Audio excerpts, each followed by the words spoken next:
दोस्तों एकदम प्रॉमिस किए कि आप एक ही क्वेश्चन बिल्कुल अच्छे से समझेंगे, अच्छे से घोल के पी जाएंगे। दोस्तों क्वेश्चन एग्जाम के लिए बहुत बहुत ज़्यादा इंपॉर्टेंट, सारे जो पैटर्न मैं आपके लिए लेके आया हूँ बहुत बहुत ज़्यादा इंपॉर्टेंट रहेंगे।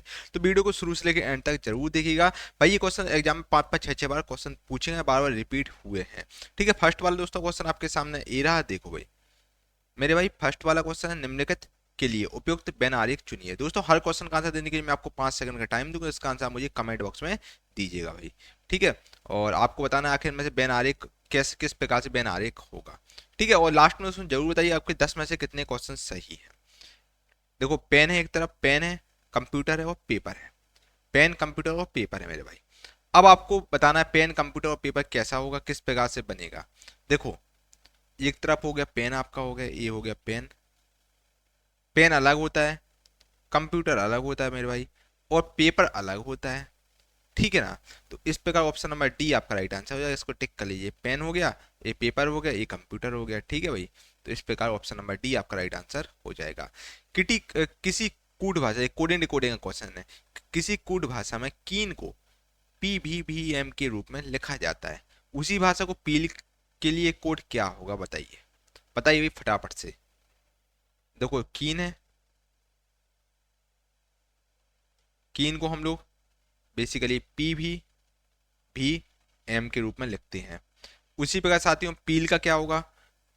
ठीक है, तो ये आपको इसका कोड बताना है, बेसिकली पील का कोड क्या होगा। ठीक है, बताइए फटाफट से बताइए मेरे भाई। देखिए, ठीक है, बताइए आपके हिसाब से कौन सा ऑप्शन सही होना चाहिए। जब भाई कोई चीज़ आपको समझ में ना आए ना, तो आप क्या कीजिएगा, जैसे आपका ए से लेकर जेड तक आपकी टोटल अल्फ़ाबेट होते हैं, 26 अल्फ़ाबेट होते हैं, 26 अल्फ़ाबेट होते हैं। और 26 अल्फ़ा इजोटी इजोटी वाला तरीका मैंने आपको बताया, ये तरीका बिल्कुल याद रख लीजिएगा, बहुत इंपॉर्टेंट है। और ठीक है, ई आपका 5वें नंबर पर आता है, जी आपका 10वें नंबर पर आता है, ओ आपका 15वें नंबर पर आता है, टी आपका 20वें नंबर पर आता है, और बाई 25वें नंबर पर आता है इजोटी। ठीक है, अब अब उसके बाद का भाई देखिए, जे के बाद आता है के, जे के बाद जे के बाद के आता है, के 11वें नंबर पर आ गया, ई आपका 5वें नंबर पर आ गया, ई 5वें नंबर पर आ गया।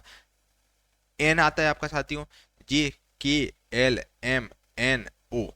ठीक है, ओ आपका 15वें नंबर आता है, एन से पहले, ओ से पहले एन आता है।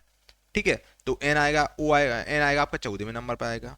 ठीक है, अब हम यहाँ पर कोड याद देख लीजिए मैं आपको देखिए दोस्तों, देखिए लंबा तरीका बता रहा हूँ। अगर आपको अपोजिट सबके याद है तो बहुत बहुत अच्छी बात है, वेरी गुड, आप हाल कर लेंगे। अगर आपको अपोजिट याद नहीं है तब मैं आपको ये तरीका बता रहा हूँ।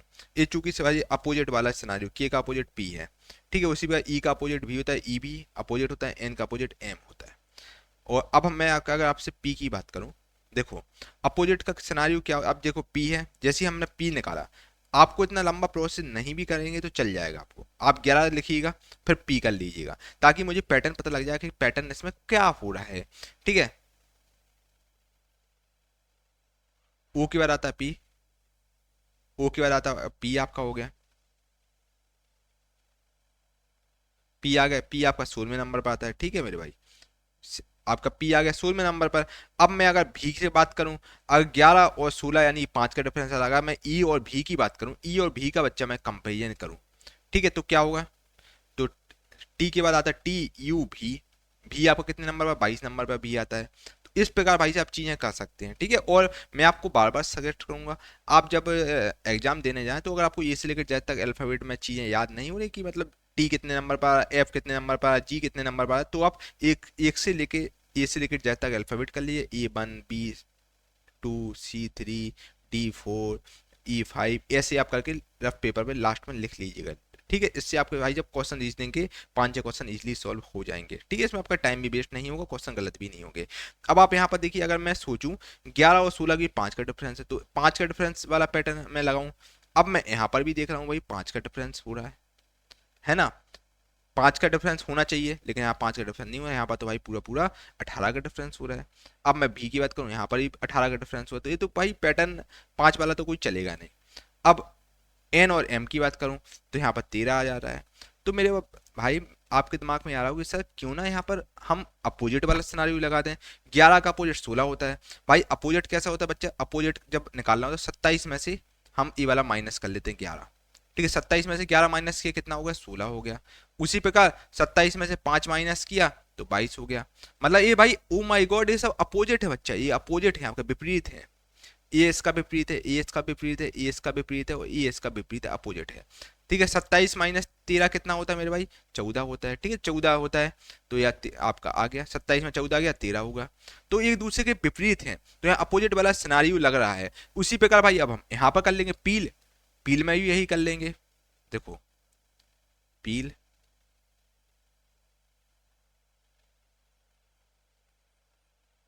ठीक है, तो मैं पील में भी यही कर लूंगा, PEAL। ठीक है, अब पी कितने नंबर पे आता है ये देखो आप, ये नोट डाउन करो। अब मैं देखो मुझे चूंकि सब याद है, लेकिन मैं आपके सामने बता रहा हूँ ताकि आपको चीज़ें कभी कंफ्यूजन ना हो, आप इजीली कर सके। मैं मतलब मैं उन बच्चों को लेके चल रहा हूँ जो भाई बहुत मतलब वीक है स्टूडेंट, और जिनको जिस चीज़ का डर लगता है वो आप सेकंडों में कर सकते हैं। ठीक है, देखो ओ के बाद आता है पी। ठीक है, JKLMNOP। पी आता है, पी आता है 16वें नंबर पर, ई आता है 5वें नंबर पर, ई आता है 1 नंबर पर, एल आता है JKL, JKL एल आता है आपका 12वें नंबर पर। ठीक है, तो अपोजिट वाला सिनारियो कर लेंगे। 27 का 27 में से 16 गया कितना हुआ, 27 में से बच्चा 16 गया तो कितना हो गया देखो। अगर मैं 27 में से 16 की आपसे बात करूं, 27 में से 16 गया तो कितना होगा, तो 27 में से 16 आपका गया मेरे भाई, तो आपका हो जाएगा बेसिकली 11। ठीक है, 11 हो जाएगा, यहाँ 11 हो गया। और यहाँ पर आपका बेसिकली यहाँ कैमरा नहीं आ रहा है क्या, ये रिकॉर्ड वीडियो नहीं बन रही क्या। देखो भाई, देखो अगर हम साथियों पील की आपसे बात करें तो पील आपका आता है बेसिकली 27 में से 16 गया कितना, 11 हो गया। ठीक है, 11वें नंबर क्या आता है जे, जे के बाद आता है आपका जे के आ गया, तो के आ गया भाई 11वें नंबर पर। ठीक है, तो इसलिए बच्चा मैं आपसे बोल रहा हूँ, आपको अगर ए से लेकर जेड तक अल्फाबेट, मैं आपको नंबरिंग याद नहीं तो ये रफ पेपर में ए से लेकर जेड तक आप नंबरिंग कर लीजिएगा। ठीक है, और एजोटी बड़ी तरीका होता है, एजोटी से आप मिडिल वाली चीज याद रख सकते हैं। अगर ई की अगर हम बात करें तो ई का विपरीत मैंने अभी आपको भी बताया तो बी होगा, और ए का विपरीत ठीक है, तो इनमें से आप ऑप्शन देखिए पहले भाई। अब के भी सभी चारों ऑप्शनों में के भी है। ठीक है, और देखो अगर साथियों मैं आपको एक चीज और बता देता हूँ। देखो अगर आपको टाइम बचाना है, मैं क्या करता था टाइम बचाने के लिए, अब चारों ऑप्शन में के है ना, के भी चारों ऑप्शनों में है, तो मैं क्यों यार इन तीन में दिमाग लगाऊं, मैं के भी में क्यों दिमाग लगाऊं भाई बताओ। के भी में मैं दिमाग क्यों लगाऊं, मैं ऐसी चीज पकड़ूंगा जिसमें, और जेड में मैं दिमाग क्यों लगाऊं बताओ आप। जेड तो इन तीनों में मतलब मैं इतना टाइम क्यों वेस्ट करूँ कि भाई ऐसे में जेड होगा, ऐसे में बच्चा आपका 1 मिनट बर्बाद हो जाता है। मैं पूरा पका पकाया चीज देखूंगा नहीं, मुझे पका पकाया आम मिल जाए बस, मुझे तोड़ ना भरे केवल। तो मुझे PONM में एलुमिनेट करना है, तो एल का 12 में से 27 में से 12 कितना हो गया, कितना बचा भाई, 27 में से 12 गया 15 बचा मेरे भाई, 15 बचा ना। 15 15 क्या होता है, एल, एल का अपोजिट ओ होता है, तो ओ आंसर आ जाएगा। ये होता है बेस्ट तरीका मेरे भाई, बेस्ट तरीका होता है, आपको ऑप्शन देख के बात दिमाग लगाना है। देखो आपको समय दोस्तों, आपको कोई एग्जाम में ऐसा तो है नहीं कि आपको सॉल्व करना है, एग्जाम में ये तो बोल लिया सॉल्व करना है, आपको भाई कुल मिला के आपको आंसर लाना है, सटीक आंसर लाना है। ठीक है, तो सटीक आंसर के लिए तरीका बढ़िया होता है, आपको इन तीनों में दिमाग लगाने की कोई जरूरत नहीं है। ठीक है, आपको बस केवल एल का अपोजिट देखना है, एल का 27 में से 12 गया तो आपका 15 होगा। 15 कौन से नंबर बात है, 15 का अल्फा, 15 कौन से अल्फाबेट होता है, तो 15 आपका ओ का अल्फाबेट होता है 15। ठीक है, ओ 15वें नंबर पर आता है, तो आपका ऑप्शन नंबर बी को टिक कर लीजिए, आपका राइट आंसर है। क्या आपको कोई दिक्कत, कोई तकलीफ, कोई समस्या, बच्चा किसी प्रकार का डाउट हो तो बताओ, आपके सारे डाउट बच्चे क्लियर कर दिए जाएंगे। उस विकल्प का हमें चयन करना है जो तीसरी संख्या से उसी तरह संबंधित है जैसी दूसरी संख्या पहली संख्या से संबंधित है। ठीक है, तो उस विकल्प का भाई चयन कर लो, क्या दिक्कत है यार, कोई दिक्कत है क्या चयन करने में, कर लो चयन। देखो इसलिए मैं आपसे बोल रहा हूँ मेरे भाई, आपको कम से कम 1 से लेकर 20 तक क्यूब याद होने चाहिए, और 1 से लेकर 30 तक क्यूब याद होने चाहिए, 1 से लेकर 20 तक क्यूब याद होने चाहिए, और 1 से लेकर 30 तक आपको स्क्वायर याद होने चाहिए। इसलिए मैं आपसे बार बार बोलता हूँ, ये बहुत इंपॉर्टेंट चीज होती है। अब यहाँ पर मेरे भाई आप चीज देख रहे होंगे 343 है। 343 अगर आपको क्यूब याद होता तो आप 7 का क्यूब आपको समझ में आएगा, 7 का क्यूब होगा। अब 133 बन है तो ये 11 का क्यूब होता है, ठीक है। और अगर मैं साथियों आपसे बात करूं, ठीक है, तो इस प्रकार साथियों चीजें होती हैं। 7 का क्यूब 11 का क्यूब हो गया। 729 आपका होता है बेसिकली किसका क्यूब होता है, बताओ बताओ भाई जल्दी से बताओ किसका क्यूब होता है। तो 9 का क्यूब होता है आपका, 9 का क्यूब होता है 729, ठीक है। इसलिए मैं आपसे बोलता हूँ क्यूब आपको याद होने चाहिए, बहुत बहुत इंपॉर्टेंट है। तो यहाँ पर आप देखिए 7 और 11 के बीच 4 का डिफरेंस है, उसी पर 11, अगला जो क्यूब होगा वो 13 का क्यूब होगा, 11 प्लस 4 13 होगा। और 13 का क्यूब कितना होगा भाई, 13 का क्यूब आपका होता है 2197। तो ऑप्शन नंबर बी को टिक कर लो, आपका राइट आंसर हो जाए 2197, आपका राइट आंसर हो जाएगा। ऑप्शन नंबर बी को टिक कर लो, राइट आंसर है साथियों। इसलिए क्यूब इंपॉर्टेंट, क्यूब स्कोर आपको याद होने चाहिए। और मैं आपको एक चीज बता दूं, आपको इतना दिमाग लगाने की जरूरत नहीं है। एग्जाम में आप जाएंगे, अगर आपको क्यूब याद है तो आपको सीधे दिमाग लगाना 343, आप देख के ही समझ जाएंगे 7 का क्यूब होता है, ये आपका 133 का क्यूब होता है, ये आपका 9 का क्यूब होता है। तो आपको यहाँ समझ में आ जाएगा भाई क्यूब वाला पैटर्न चल रहा है यहाँ पर, है ना। तो आपको ऑब्वियसली बात है option number B right answer हो जाएगा, आपको ना डिफरेंस देखना है ना कुछ देखना है, ठीक है। तो आप यहाँ क्यूब को जैसे ही आप ये 343 ये सब देखेंगे तो आप सीधा क्यूब पर निगाह डालिएगा और सीधा 2197 टिक कर लीजिए, आपका राइट आंसर हो जाएगा, ठीक है। बढ़िया तरीका होता है समय बचाने का, ठीक है। तो ऑप्शन नंबर आपका राइट आंसर हो जाएगा बी।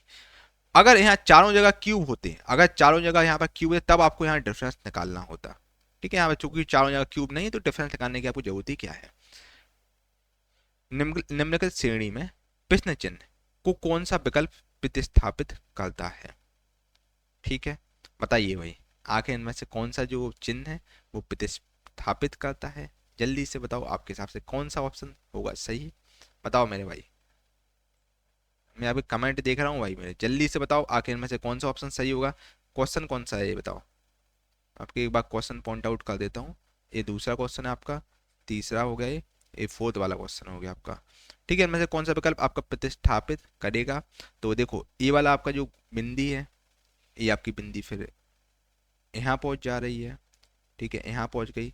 यहाँ से बिंदी आपकी यहाँ पहुंच जा रही है डब्बा, ठीक है। सर्कल आपका यहाँ पहुंच गया, अब ये सर्कल आपका यहाँ पहुंच जाएगा अगली बार, ठीक है। तो अगली बार सर्कल यहाँ पहुंचेगा तो ऑप्शन नंबर ये डी वाले को टिक कर लीजिए, आपका राइट आंसर हो जाएगा, ठीक है। तो ऑप्शन नंबर सी को टिक कर लीजिए, सी डी राइट आंसर आपका हो जाएगा, ठीक है। तो इस प्रकार से इजी क्वेश्चन एग्जाम में आपसे पूछता है, आप गलत कराते हैं, गलत नहीं करना है आपको भाई, है ना। तो 3 मई, अब कैलेंडर क्वेश्चन आता है आपके सामने, ये रहा 3 मई 2008 को आखिर कौन सा दिन था। वेरी वेरी इंपॉर्टेंट क्वेश्चन आपके एग्जाम के पॉइंट ऑफ व्यू से है। मैं हर बार बोलता हूँ भाई मेरी एक गर्लफ्रेंड है, एक्स गर्लफ्रेंड जो बेवफा है, जिसका मैं नंबर कभी भूलता ही नहीं हूँ भाई। 144 नंबर है, 025 है, 036 है और 146 है। अब ये मेरी एक्स गर्लफ्रेंड का नंबर है, ये आप अपनी एक्स गर्लफ्रेंड का नंबर समझ के याद रख सकते हैं, उनका नंबर आप समझ के याद रख सकते हैं जो आपकी स्पेशल वन हो, ठीक है। अब आपको क्या करना है, चूंकि 12, अगर मैं साल की बात करूं साथियों, साल की अगर मैं बात करूं, साल में आपके 12 महीने होते हैं, 12 महीने होते हैं। तो आप यहाँ से जनवरी से लेकर दिसंबर तक पॉइंट आउट कर लीजिएगा। जनवरी, फरवरी, मार्च, अप्रैल, मई, जून, और फिर होता है आपका जुलाई, फिर अगस्त, फिर सितंबर, फिर अक्टूबर, फिर नवंबर, फिर दिसंबर। टोटल आपके 12 महीने एक साल में होते हैं। और साल में आपके एक हफ्ते में आपके 7 दिन होते हैं, ठीक है। मतलब एक हफ्ते में 7 दिन होते हैं, संडे से लेकर सैटरडे तक होते हैं। एक आपको यहाँ एक चीज और याद रखनी है, Sunday, Monday, Tuesday, Wednesday, Thursday, Friday, Saturday, ठीक है। चूंकि हम स्पेस नहीं, मैं आपको नहीं तो बता देता। और ठीक है, तो संडे का कोड संडे से 1 से करते हैं, 1 2 3 4 5 6 7। और साथियों एक चीज और, अगर लीप ईयर होगा, अगर देखो लीप ईयर जो हर 4 साल में एक बार आता है, उसमें क्या होता है फरवरी आपकी 29 दिन की होती है, ठीक है। और वो फरवरी आपकी एक ही 4 साल में एक बार आती है। तो लीप ईयर अगर होगा तो उस केस में भाई जब जनवरी का जो कोड होता है वहाँ -1 कर लेते हैं, यानी कि जनवरी का कोड 0 लगेगा और फरवरी की जगह 4 - 1 यानी कि 3 लगेगा फरवरी, लीप ईयर में केवल केवल लीप ईयर कंसेप्ट में ये होता है। और ठीक है, अब मैं आपको बता देता हूँ भाई इसका पूरे तरीके से सॉल्यूशन कैसे होगा, सुनो बात को। 3 मई, 3 मई 2008 को कौन सा दिन है, ठीक है। चलो मैं कलर पॉइंट आउट कर लेता हूं। देखो अब सबसे पहले आप एक हफ्ते में कितने दिन होते हैं, एक हफ्ते में आपके भाई 7 दिन होते हैं ना भाई 7 दिन, एक हफ्ते में आपके 7 दिन होते हैं, तो 7 से भाग देते हैं, 3/7 हो गया। अब मई का कोड कितना होता है मेरे भाई, देखो मई का कोड कितना हो, केवल देखो जनवरी फरवरी केस में होता, अगर 3 फरवरी होता तो आपको यहाँ पर 3 करना होता, ठीक है, क्योंकि लीप ईयर है। अब अगर मैं बात करूं भाई मेरे आपसे मई की, तो मई का कोड क्या है, मई का कोड है आपका 2, मई का कोड क्या होगा 2 हो जाएगा, तो +2 को टिक कर लीजिए, +2 हो गया मेरे भाई, ठीक है। अब अगर मैं आपकी आर्ट्स की बात करूं, आठ की बात करूं तो यहाँ 8 का 7 से हम भाग देते हैं, ठीक है, 8 को 7 से भाग देते हैं, प्लस हो गया। अब चूंकि हमें चेक करना है कि लीप ईयर है या नहीं है, लीप ईयर हर 4 साल में एक बार आता है, तो चेक कर लो लीप ईयर है या नहीं है, तो 4 को हमने 8 से भाग दे दिया, ठीक है, तो 4 दूनी 8 हो गया, तो 2 आपका यहाँ पर भाई सब हो गया, कोसेंट हो जाता है, कोसेंट हो जाता है। और यहाँ पर अपन रिमाइंडर यहाँ के देखते हैं, अब यहाँ 3 हो जाएगा आपका, 3 रिमाइंडर बचेगा, +2 हो गया, 7 एकम 7, यहाँ 1 हो गया आपका रिमाइंडर, 1 हो गया बच्चा आपका शेषफल, 1 आपका शेषफल हो गया, +2 कोसेंट हो गया। अब इसको एड ऑन कर लो, क्या दिक्कत है, 3 2 5 6 7 8 हो गया, 8/7। अब चूंकि एक हफ्ते में 7 दिन होते हैं, तो 8/7, तो एक आपका हो जाएगा शेषफल, एक शेषफल होगा। अब बच्चा क्या गलती करता है कि एक शेषफल होगा, अब आप कहोगे सर आपने एक शेषफल बताया किसका, देखो एक शेषफल होगा, अब आप कहोगे सर आपने एक शेषफल बताया, अगर एक आ जाए तो संडे होगा आंसर, यहाँ तो मुझे दिख रहा है रविवार है, तो रविवार क्यों ना हम टिक कर लें, और आप टिक कराते हैं और आपका आंसर हो जाता है गलत, सी सी 2 नंबर तो कटता ही, आपको आधा नंबर और आपका ले जाता है गांठ का। तो आपको ये चीज गलती नहीं करना बच्चा। अब आपको क्या करना है, जो 2000 प्लस वाली सीरीज होती है, बार बार बोल चुका हूं, जो 2000 प्लस वाली सीरीज होती है, जैसे 2001 हुआ, 2000 हुआ, 2000 से लेके आपके 2099 तक की सीरीज होती है, ठीक है, तो उनमें आपको शेषफल से एक घटाना हुआ होता है, शेषफल से एक घटाना हुआ होता है। अगर 1999 की अगर हम बात करते हैं, तो शेषफल में कोई भी डिफरेंस नहीं होता, कोई भी आपको उसमें शेषफल में डिफरेंस नहीं होता, 2000 प्लस सीरीज में ऐसा होता है।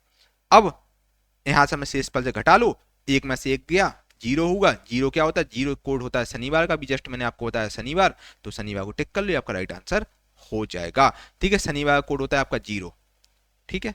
या फिर अगर आपको समझ में नहीं आ रहा है, तो देखो संडे से पहले क्या आता है, संडे आपका एक संडे हो गया, संडे से पहले क्या आता है, सैटरडे आता है, तो शनिवार आपका राइट आंसर हो जाएगा, ठीक है। तो दोस्तों कैलेंडर बहुत ही इजी टॉपिक को आप लोग गलत कराते हैं, इतना इजी टॉपिक है, इसमें से आप एक नंबर मतलब एक क्वेश्चन तो कैलेंडर से हमेशा आता ही एग्जाम में है, कहो आपकी किस्मत हो 2 क्वेश्चन 3 क्वेश्चन एग्जाम में पूछ ले, ठीक है, इसमें कुछ नहीं है, आपको केवल कोड याद रखना है, 144 050 036 146, और बस संडे मंडे जैसा पूरा कोड इसको निकाल सकते हैं, ठीक है। फिर उसके बाद अपन इस प्रकार से प्रोसेस से चीजें वर्कआउट करते हैं।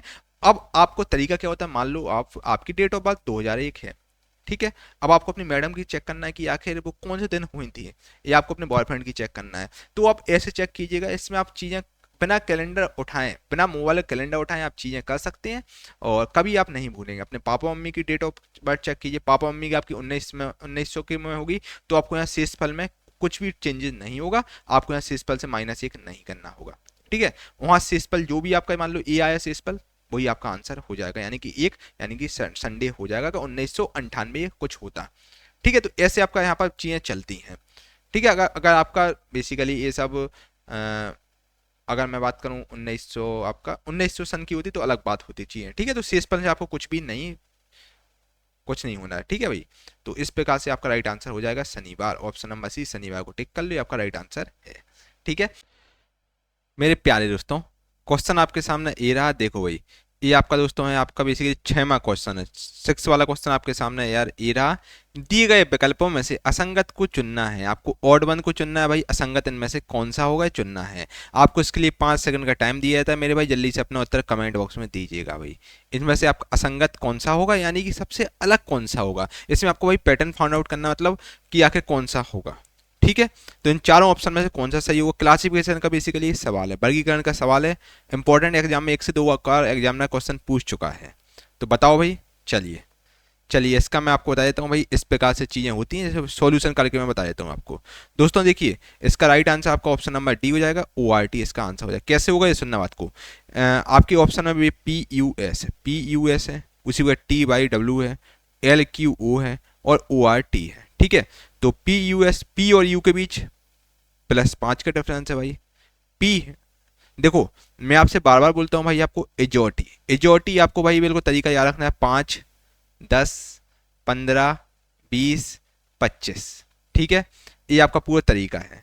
अब पी और यू, पी और यू के बीच कितना डिफरेंस है भाई मेरे, अगर मैं चाहती हूँ आपसे पी की बात करें, P Q R S T U, यानी 5 प्लस 5 का डिफरेंस है, यू पी और यू के बीच 5 का डिफरेंस है, और यू और एस के बीच कितने का डिफरेंस है, यू और एस के बीच कितने का अंतर है, तो P Q R S T U यानी कि -2 का डिफरेंस है। ठीक है मेरे भाई, ये बात आपको समझ में आई।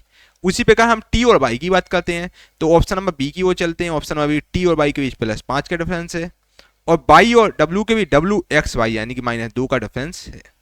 ठीक है, अब सी वाला ऑप्शन देखते हैं, एल और क्यू के बीच कितने का डिफरेंस है, तो भाई +5 का बच्चा डिफरेंस है। अगर मैं आपसे बात करूं मेरे भाई, क्यू और ओ के बीच कितने का डिफरेंस, क्यू और ओ के बीच, तो L M N O P Q यानी कि 2 का डिफरेंस है। ठीक है, 2 का डिफरेंस है यार। ठीक है, ये बात आपको समझ में आई, मतलब ए बी सी मतलब तीनों सिमिलर हैं। यहाँ +5 और -2, +5 -2 डिफरेंस, +5 -2 का डिफरेंस है। अगर मैं आपसे ओ और आर की बात करूं, ओ और आर, चूंकि एक तो असंगत होगा एक तो आपका ऑड होगा, तो ओ और आर के बीच कितने, L M N O P Q R यानी +3 का डिफरेंस है। ओ और आर के बीच +3 का डिफरेंस है, आर और टी के बीच +2 का डिफरेंस है, आर एस टी। ठीक है, तो 3 और +2 का डिफरेंस है, तो यानी कि मेरे भाई ओ आर टी आपका राइट आंसर हो जाएगा। ऑप्शन नंबर डी को टिक कर लो, ओ आर टी आपका राइट आंसर है। क्या आपको कोई दिक्कत, कोई तकलीफ, कोई समस्या, बच्चा किसी प्रकार का डाउट हो तो बताइए, आपके सारे डाउट क्लियर कर दिए जाएंगे। यहाँ पर देखो +5, यहाँ -2 हो रहा है। ठीक है, यहाँ +5, यहाँ -2, यहाँ +5, यहाँ -2, यहाँ पर आपका हो रहा है बेसिकली +3 और +2 का डिफरेंस आ रहा था। ठीक है, तो आपको ऑप्शन नंबर डी आपका अलग है, ये तीनों सेम है, एक अलग है, तो डी आपका राइट आंसर हो जाएगा। ठीक है भाई, क्या आपको कोई दिक्कत, कोई तकलीफ, कोई समस्या, बच्चा किसी प्रकार का डाउट हो तो बताओ यार, आपके सारे डाउट बच्चे क्लियर कर दिए जाएंगे। अगला क्वेश्चन है आपका, देखिए, उस आकृति की पहचान करें जो इस समूह से संबंधित नहीं है। उस आकृति की मेरे भाई हमें पहचान करना जो इस समूह से संबंधित नहीं है। ठीक है, तो बताओ भाई, इन समूह से संबंधित कौन सी आकृति नहीं है। ठीक है, बताओ जल्दी से बताओ, आपके हिसाब से कौन सा ऑप्शन सही होना चाहिए। ठीक है, तो भाई बताइए, उस आकृति की पहचान करना जो इस समूह से संबंधित नहीं है। ठीक है, इनमें 3 आकृति सेम है, एक होगी डिफरेंस, एक डिफरेंट होगी, 3 सेम होगी मेरे भाई। तो देखो, अगर हम रुपया की बात करें आपसे, रुपया आपका इस प्रकार की रुपया की आकृति बनती है। ठीक है मेरे भाई, बनती है। अब आपने इसको घुमा दिया मेरे भाई, घुमा दिया तो ये आपका इस प्रकार से हो जाता है। ठीक है, और आपने अगर इस तरफ से घुमा दिया, अगर आपने रुपया को इस तरफ से घुमा दिया तो आपका इस प्रकार से डायरेक्शन हो जाती है, बी वाला सही है। अगर आपने रुपया को उल्टा कर दिया, तो उल्टा कर दिया तो सी इस प्रकार हो जाता है, रुपया है ये आपका नीचे आ जाता है, ये नीचे आ जाता है। और जो डी वाला, ए वाला, बी वाला, सी वाला सही है। डी वाले की अगर हम बात करें तो रुपया को, भाई रुपया का आकृति इस प्रकार से नहीं बनता मेरे भाई, बच्चा इस प्रकार से रुपया की आकृति बनती ही नहीं। आप दक्षिण में घुमा लो चाहे कैसे ही घुमा लो, तो रुपया आपका इस प्रकार से आता है, ना कि मेरे भाई ऐसे आता है। ठीक है, तो इस प्रकार से चीजें आपकी घटित होती हैं। ठीक है, तो आपका right answer option number D को टिक कर लीजिए, ए बी सी सही है, डी वाला आपका अलग है, तो option number D, D right answer हो जाएगा। ठीक है भाई, दोस्तों अगला क्वेश्चन आपके सामने यार ये रहा, देखो भाई, ये आपका क्वेश्चन है, क्वेश्चन नंबर आपका है 7, ये हो गया। 8वां क्वेश्चन है साथियों, 8वां क्वेश्चन आपके सामने यार, निम्नलिखित श्रृंखला में अगला अक्षर समूह हमें ज्ञात करना है। अक्षर समूह ज्ञात करना है हमें भाई, अक्षर समूह ज्ञात कर लो। अब B T E Q H N, ठीक है, हमें ऐसे पूरा समूह ज्ञात करना है। अब यहाँ यार आप दिमाग लगा रहे होगे यार, कि थोड़ा सा बच्चा आप एनालिसिस करो, मैं आपको 5 सेकंड का टाइम दे रहा हूँ, एनालिसिस करो फटाफट से। ठीक है, इस श्रृंखला में आपको अगला अच्छा समूह ज्ञात करना है, क्या अगला अच्छा समूह होगा। सबसे पहले लिख लो भाई एजोटी, एजोटी 5, 10, 15, 20, 25। ठीक है,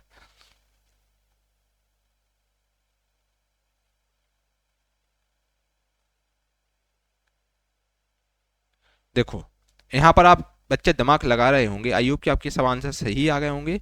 और कमेंट बॉक्स में बताइए कितने क्वेश्चन आपके सही हैं, 10 क्वेश्चन में बताऊं, बताना आप कमेंट बॉक्स में कितने क्वेश्चन आपके सही हो रहे हैं। अब यहाँ पर आप दिमाग लगा रहे हो कि यार बी और ई की अगर हम बात करें, तो B, B C D E यानी कि 3 का डिफरेंस, बी और ई के बीच 3 का डिफरेंस होगा, होगा ना भाई।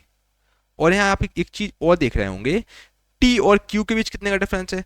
तो देखिए साथियों, जितना आप प्रैक्टिस करेंगे उतना आप परफेक्ट होंगे। तो टी और क्यू के बीच QRST, QRST यानी कि -3 का डिफरेंस है। तो मेरे दिमाग में आ रहा है क्यों ना सर ऐसा हम कर सकते हैं क्या। चलो अभी हमें दिमाग थोड़ा आगे बाद में लगाऊंगा। अब ई और अगर हम ई और एन की बात करें, ठीक है, ई और एच की, ई और एच के बीच कितने का डिफरेंस है। तो EFGH यानी कि मेरे भाई 3 का डिफरेंस है ना।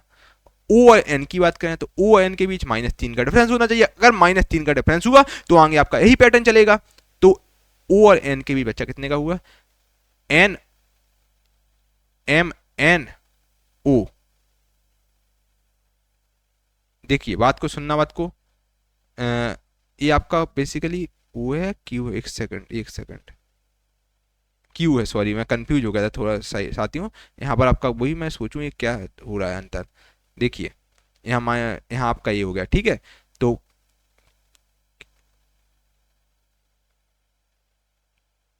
QRST यानी -3 का डिफरेंस था। अब साथियों अगर मैं बात करूं क्यू की, बात क्यू है यार, क्यू है, ओ नहीं है, क्यू है भाई। अगर मैं क्यू और एन की बात करूं, क्यू और एन की बात करूं तो क्यू एन के बीच -3 का डिफरेंस होना चाहिए। देख लो भाई, एन एन के बाद OPQ यानी कि -3 का डिफरेंस है। तो यार मेरे भाई यहाँ आपका साथियों पैटर्न बन रहा है, जो आपका अगला संख्या होगा वो +3 का डिफरेंस होगा, N-3 हो जाएगा, ठीक है, आंसर हो जाएगा। ठीक है, तो HIJK, ठीक है, IJK, के लिख लो यहां पर। अब एन की बात करें तो वही देखो, चूंकि अब जैसे अगर आपको साथियों एग्जाम के पॉइंट ऑफ व्यू से अगर मैं आपसे बात करूं तो आपको इन 3 ऑप्शन आपको एक से दिख रहे हैं, दिख रहे हैं ना 3 ऑप्शन। तो आपको अगर आपके ना भी निकाले ना, अगर आप जल्दी जल्दी में ना भी निकालें कोई बात नहीं है, आपको अगला संख्या आप करना है, अगला संख्या देखना है, क्योंकि अगला संख्या ही आपका निर्धारित करेगा कि क्या ऑप्शन होगा। ठीक है, अब हम एन की बात करें तो एन और -3 कितना होता है, ठीक है, एन से -3 कितना होता है। इसलिए मैं आपसे साथियों कहते हैं ए से लेकर आप जेड तक अल्फाबेट मतलब याद कर लीजिए, इंपॉर्टेंट होते हैं आपके एग्जाम, मतलब याद आपको करना नहीं है, ए से लेकर मतलब लिख लेना है ABCDEFGHI 1 2 3 ऐसे करके आपको करना है मैनेज, है ना, ठीक है ना। तो आप ऐसे आपको करना है 5 6 7 8 ऐसे करके 26 तक लिख लीजिएगा। अगर हम एन और के की एन की बात करें, N-3 कितना होता है, तो एन से गया एम आता है, ठीक, एम आता है, उससे पहले एल आता है, के आता है, ठीक, KLMN, तो यानी कि आपका आ जाएगा, मतलब एन और KLMN यानी कि साथियों -3 होता है। तो ठीक है, तो के आपका आंसर हो जाएगा, के को टिक कर लीजिए, आपका राइट आंसर है। ऑप्शन नंबर ए को टिक कर लीजिए, आपका राइट आंसर है। साथियों मैं थोड़ा सा वीडियो हल्का सा वीडियो लंबा होगा, क्योंकि मैं उन सब बच्चों को टारगेट करता हूँ जो मतलब जिनका बिल्कुल रीजनिंग जीरो है। मैं फास्ट आपको चीज़ें कराने में बिलीव नहीं करता हूँ, मैं अभी आऊँगा सट चीज़ें मैं आपको बताऊँगा और आगे बढ़ जाऊंगा। मैं ऐसे करता हूँ कि आपकी प्रैक्टिस अच्छे से, आप कभी आप चीज़ें नहीं भूलें, है ना, आपके लिए हमेशा लॉन्ग टर्म हो। और आप साथियों इस प्रकार के क्वेश्चन में आपको इस प्रकार से दिमाग लगाना होता है। ठीक है, तो के आपका आंसर हो जाएगा। यहाँ पर +3 और -3 वाला पैटर्न लग रहा है, तो +3 और -3 आपका के में होगा। ठीक है, चलिए श्रृंखला में अगला वर्ण बताइए। ये श्रृंखला है, इसमें आपको अगला वर्ण बताना है, इसमें आपको बताना है कौन सा पैटर्न होगा। बहुत बहुत बहुत इजी क्वेश्चन है। ठीक है, तो बताओ भाई, 5 सेकंड का मैं समय दे रहा हूँ, जल्दी से बताओ अपना उत्तर। क्या आपके हिसाब से ऑप्शन सही होना चाहिए यार, बताओ। देखो अगला वर्ण आपको बताना है। देखो अगर बच्चा मैं आपसे बात करूं ए और बी के बीच 1 का डिफरेंस है ना, डी और ई के बीच, थोड़ा भाई देखो, थोड़ा दिमाग खोलने की बच्चा आपको जरूरत है। सब आपके सामने पूरी पजल रखी है, पूरा मतलब आपके सामने खाना पका पका रखना है, बस आपको पका मतलब परसने की दिक्कत है, जरूरत है आपको बस केवल।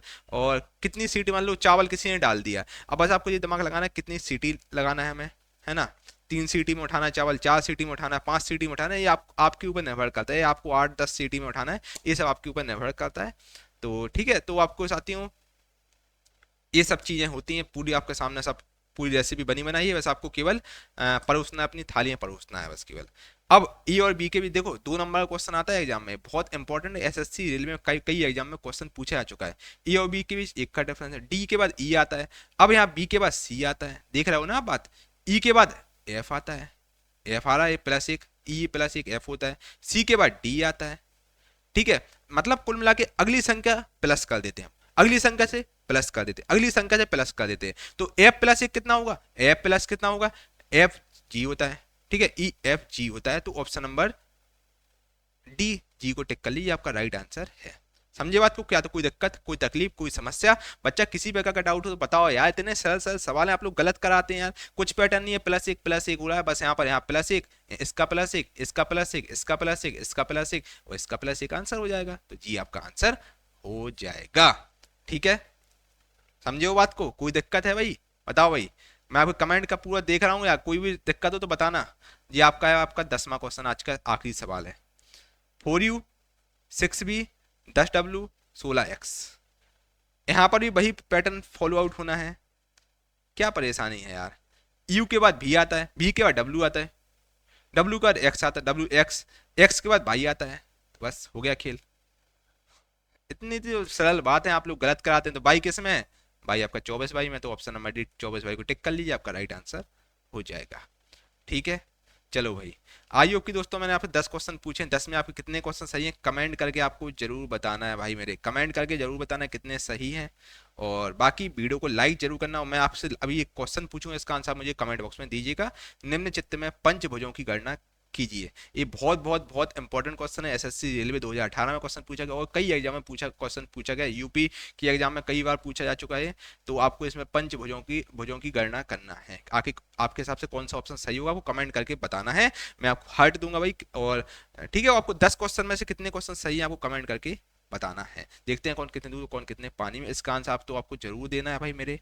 ठीक है, ये आपके लिए चैलेंजिंग क्वेश्चन है, आज का चैलेंजिंग क्वेश्चन फॉर यू है, और इसका आंसर मुझे कमेंट बॉक्स में आप दीजिएगा। देखते हैं कौन कितने दूर हो कौन कितने पानी में है। चलिए दोस्तों, मिलते हैं अगली वीडियो में, तब तक के लिए thank you for watching this video. आपका दिन शुभ हो, जय हिंद, जय भारत।